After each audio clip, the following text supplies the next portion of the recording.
નમસ્કાર દોસ્તો, સ્વાગત છે આપ સર્વનું તમારી પોતાની YouTube channel ocean coaching classes પર। મિત્રો, આજે આપણે ધોરણ 3ના પર્યાવરણ વિષયની જે સ્વ અધ્યયન પોથી છે એટલે કે ભાગ 3ની અંદર જે પર્યાવરણ વિષય આપણને આપેલો છે તેના પાઠ નંબર 8 ફરનું સચોટ અને સંપૂર્ણ સોલ્યુશન આપણે આ વિડીયોની અંદર જોવાના છે। મિત્રો, આપણી આ ચેનલ ઉપર ધોરણ 3ના પર્યાવરણ વિષયની જે સ્વ અધ્યયન પોથી છે તેના દરેક વિષયના એટલે કે દરેક પાઠના સચોટ અને સંપૂર્ણ સોલ્યુશનના વિડીયો અને પીડીએફ મુકાઈ ચૂક્યા છે, જેની લિંક તમને નીચે ડિસ્ક્રિપ્શન બોક્સની અંદર મળી જશે, તો જરૂરથી જોઈ લેજો। અને હવે તો તમે આ જે સ્વઅધ્યયન પોથી છે તેના સોલ્યુશનની પીડીએફ વોટ્સઅપ પર પણ મેળવી શકો છો, તો જરૂરથી મેળવી લેજો। લિંક નીચે ડિસ્ક્રિપ્શન બોક્સની અંદર મળી જશે। ચાલો દોસ્તો, તો શરૂ કરીએ ધોરણ 3 વિષય પર્યાવરણ, પાઠ નંબર 8 ફર।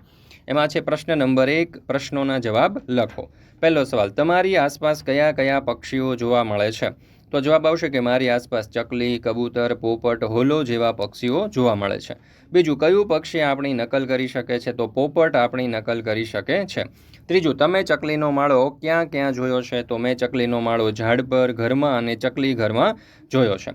ચોથું, કાગડા કરતાં કદમાં મોટા પક્ષીઓના નામ લખો। તો કાગડા કરતાં કદમાં મોટા પક્ષીઓ મોર, ગીધ અને સમડી છે।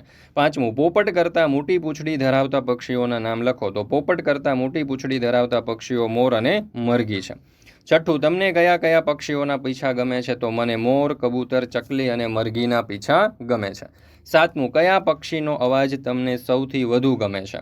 તો મને મોર, પોપટ, કોયલ અને ચકલીનો અવાજ સૌથી વધુ ગમે છે।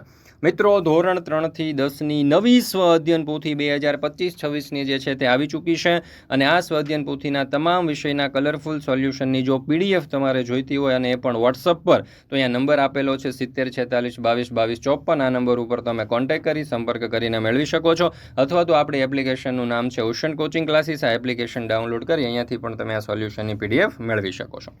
ત્યાર પછી છે પ્રશ્ન નંબર 2, સાચના પ્રકાર મુજબ વાંકી અને સીધી લખો।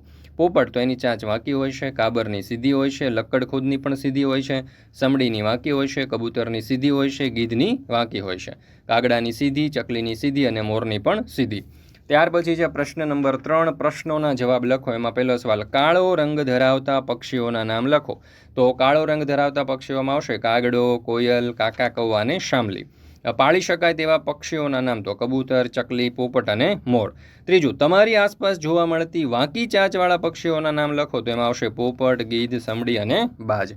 ત્યાર પછી છે પ્રશ્ન નંબર 4, તમારી આસપાસ જોવા મળતા સીધી ચાંચવાળા પક્ષીઓના નામ લખો। તો એમાં આવશે કબૂતર, ચકલી, હોલો અને મોર।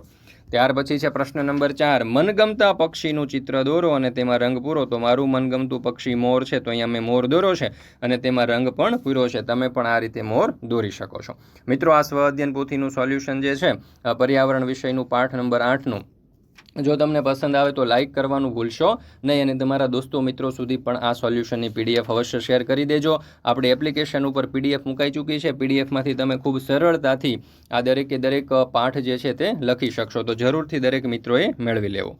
પ્રશ્ન નંબર 5, ખોટા શબ્દ છેકી નાખો।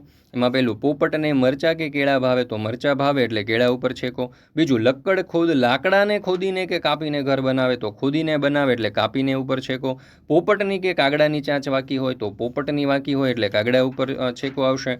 મોર કે ચકલીના માથે કલગી હોય? તો મોર માથે હોય એટલે ચકલી ઉપર છેકો આવશે। ઘુવડ કે કાગડો રાત્રે જાગે છે? તો ઘુવડ રાત્રે જાગે એટલે કાગડા ઉપર છેકો। ત્યાર પછી છે પ્રશ્ન નંબર 6, મને ઓળખો। એમાં પહેલું, મારો અવાજ સુંદર છે? તો એમાં કોયલ આવશે। બીજું, મારો અવાજ કઠોર છે? તો એમાં કાગડો આવશે। ત્રીજું, મારે રંગબેરંગી પીછા છે? તો એમાં જવાબ આવશે મોર। ત્યાર પછી ચોથું, હું ગંદકી સાફ કરું છું અને ખૂબ ઊંચે ઉડું છું? તો અહીંયા જવાબ આવશે ગીધ। પાંચમું, હું પાંદડા સીવીને માળો બનાવું છું? તો અહીંયા જવાબ આવશે દરજીડો। ત્યાર પછી છે પ્રશ્ન નંબર 7, જોડકા જોડો। એમાં પહેલું છે સુગરી, તો એને આપણે જોડીશું F, સુંદર માળો ગૂંથનાર પક્ષી। ઘુવડને જોડીશું આપણે વિકલ્પ E, રાત્રે જોઈ શકતું પક્ષી। પોપટને આપણે જોડીશું વિકલ્પ D, અવાજની નકલ કરતું પક્ષી।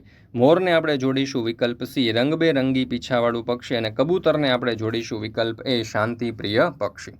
મિત્રો, ધોરણ 3થી 12ની કોઈ પણ પ્રકારની PDF અથવા તો PPT તમારે જોઈતી હોય, જેમ કે સ્વાધ્યાયન પોથી છે, સમજૂતી છે, સ્વાધ્યાય છે, ગાલા સ્વાધ્યાય પોથી, પ્રોજેક્ટ પ્રવૃત્તિ, પ્રયોગ પોથી, ભૂગોળ પોથી, અંગ્રેજી ગ્રામર, લેખન પોથી કે કોઈ પણ પ્રકારના સોલ્યુશનની PDF અને એ પણ WhatsApp પર જોઈતી હોય તો અહીંયા તમને નંબર આપેલો છે 70 46 22 22 54. આ નંબર ઉપર તમે કોન્ટેક્ટ કરી સંપર્ક કરી અને PDF મેળવી શકો છો. દરેક વિદ્યાર્થીઓ, વાલીઓ અને શિક્ષક મિત્રોએ અવશ્ય આ PDF મેળવી અને તેનો અભ્યાસ કરી લો.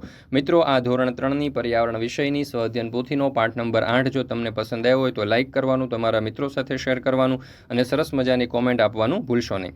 ફરી મળીશું મિત્રો આપણે ધોરણ 3ના પર્યાવરણ વિષયની આ જે સ્વાધ્યાયન પોથી છે તેના પાઠ નંબર 9ના સચોટ અને સંપૂર્ણ સોલ્યુશન સાથે.